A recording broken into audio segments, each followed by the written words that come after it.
Get ready because we're going to take a trip straight into hell. Let's get into it.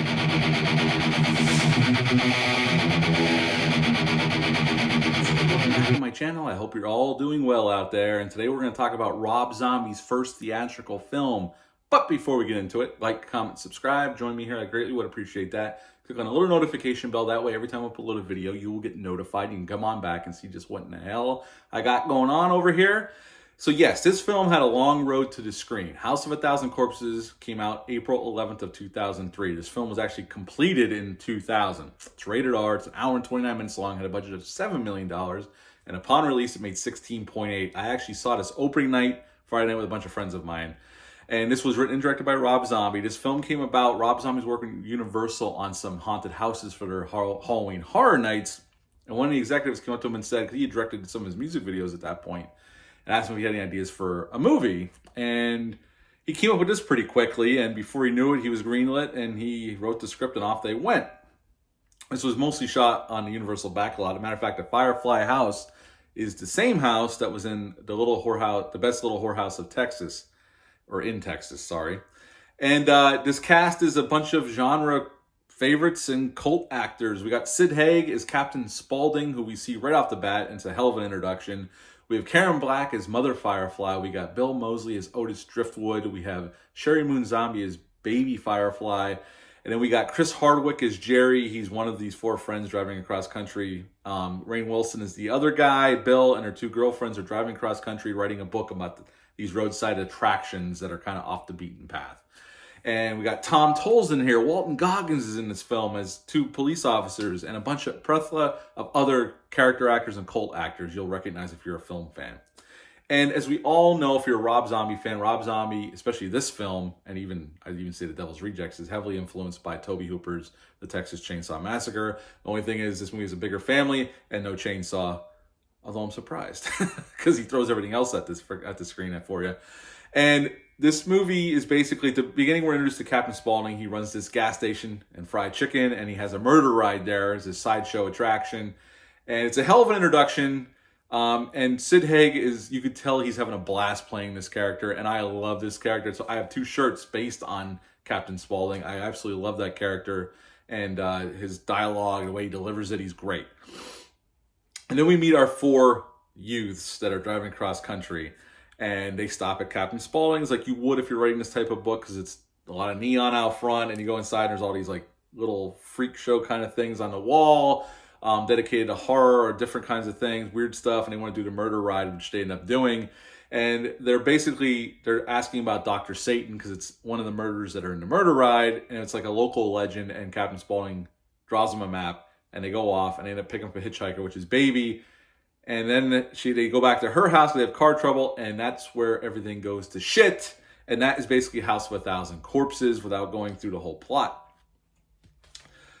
Honestly, what to like about this film, the cast. Sid Haig is fantastic. Karen Black is great as Mother Firefly, although she is recast for The Devil's Rejects, which is the sequel to this film, and we're going to talk about that later this week.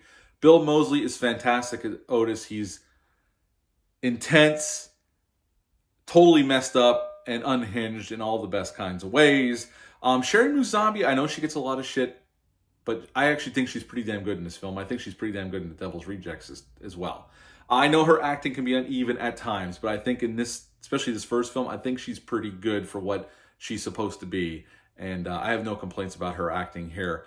Chris Hardwick and Rainn Wilson are good for what they're given. They're there for cannon fodder, pretty much. I mean, they're likable enough, and their girlfriends are okay, but they're just there to get into trouble, and then we're seeing them get tortured mentally and physically for the rest of the runtime, pretty much.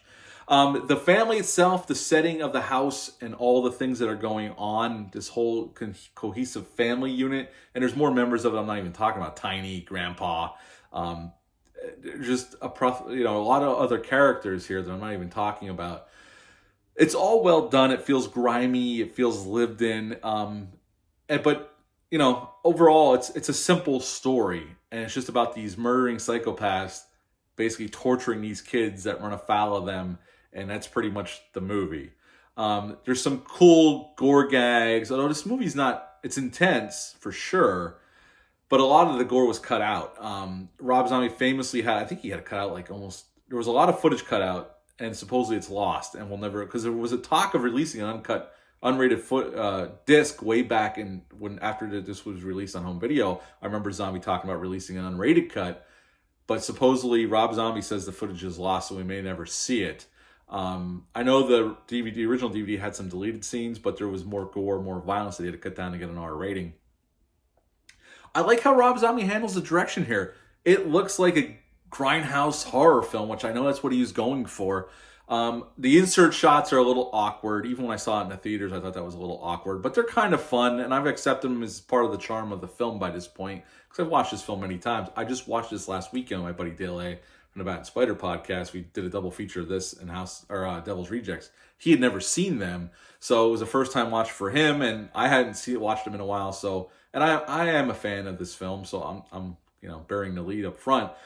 Now, negative wise, I think some of the inserts are a little awkward. A lot of them were filmed in Rob Zombie's basement post mortem after the film was finished, and he realized he needs some things in there. But I don't have too many complaints. It's a weird ass movie that's very intense, very violent when the things happen, and it's a very simplistic story. So there's not much really to pick apart here, honestly. I think the one drawback, and in this film it kind of works because how weird the film is, the whole Dr. Satan angle, which is dropped in the sequel, even though there's that deleted scene on the Blu-ray and the DVD with Rosario Dawson in the hospital. I think the Dr. Satan thing is unnecessary. I know it's the reason why the kids go down this dark, rainy road at night to look for this tree where he was hung. It's just, in this movie it works, definitely. I'm glad he dropped it for the Devil's Rejects, because it would have been just out of nowhere in that film. It wouldn't belong there. In this film, he doesn't show up till the end, where the one girl that's alive sees him in this underground lair. But really, it's an unnecessary plot point. But you can accept that for this movie, because how weird it gets. It's like, okay, Dr. Satan is real, and there he is, he's still alive. With his contraption, it's like the exoskeleton around his arms and that. So in that point, for how weird the film gets, I can accept it. Overall, it's not a perfect film, but I do like it. And Rob Zombie certainly had a hard enough time getting it released. This was a Universal picture. And when they saw the movie, they were like, we can't release this. So they basically gave the film to Rob, and he took it to MGM. And I remember this famously.